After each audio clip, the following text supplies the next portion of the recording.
A love triangle between Johnny, his fiancée Lisa, and his best friend Mark spirals out of control shortly before the wedding. The Room is a movie you have to watch with a group of people. It just does not have the same charm if you watch it alone. It is unequivocally the worst movie ever made. In the years since it came out, a lot of movies have tried to make something worse, but I honestly don't know that it's possible. What makes The Room so special is that it wasn't trying to be a bad movie. It was made with all of the love and energy of a good movie, and it just didn't turn out well. It's very genuine, and that's what makes it so great. Movies like Birdemic or Sharknado, they're bad on purpose and they just feel fake. For those who don't know, The Room came out in 2003 and was the brainchild of Tommy Wiseau, who is a one-of-a-kind man. I find it hard to believe that he isn't like Andy Kaufman or Emo Phillips, a normal guy who just plays a strange man and is never seen out of character. Even Wiseau's best friend, Greg Sestero, who co-stars in The Room and lived with him in the late 90s and early 2000s, acts as if he doesn't know where he's from or how he made his fortune. It just feels like they're pulling one over on all of the fans. But if they are, this ruse has been going for 20 years and there are no cracks in the story. The story of The Room, it's nothing special.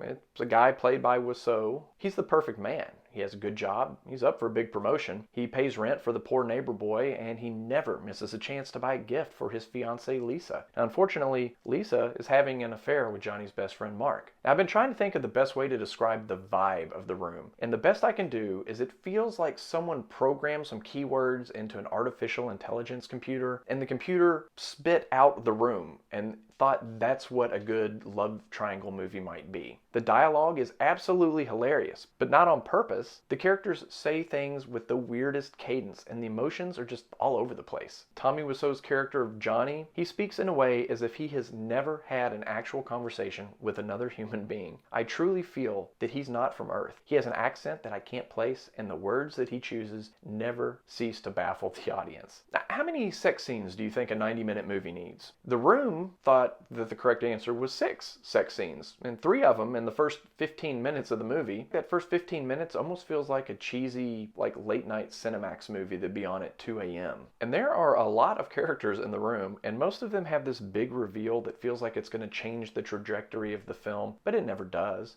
Character announcing that she is dying of cancer, a kid assaulted by a gun-wielding drug dealer named Chris R. Those are just 2 examples of things that, might come up again in a regular movie, but here they mention them once, never again. The Room is full of unnecessary rooftop green screen shots that were probably more expensive to shoot and looked way worse than just actually going up on the roof and filming them for real. There are random panning establishing shots of San Francisco that happen directly in the middle of a scene. They make no sense. There's an intense conversation happening, and in the middle, it just cuts to a shot of the city at night, and then we cut back to the conversation without missing a beat. And sometimes when that happens, the establishing shots are in the day, and then it cuts back to the scene that's happening at night. The same conversation happened multiple times between the same characters. We hear a phone conversation, and then immediately after the conversation ends, we hear a recording of the phone conversation that we just heard. And there are several scenes of characters tossing a football around, and most of them look like they have never touched a football. And there's a scene when they're playing football, and of course all the guys are wearing tuxedos because they're going to take wedding photos for a wedding that's happening several weeks in the future.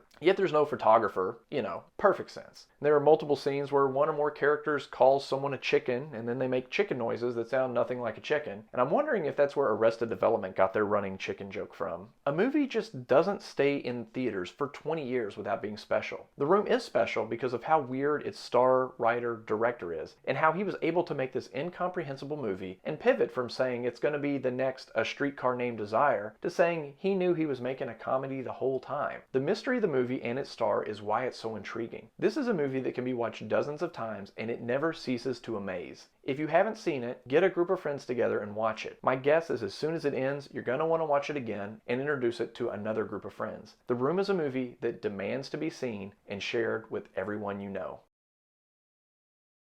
Deep conversations on a rooftop, long-stemmed roses, passionately declaring your love, petting dogs, pillow fights, playing football in tuxedos, throwing tube TVs, wearing ties on your head.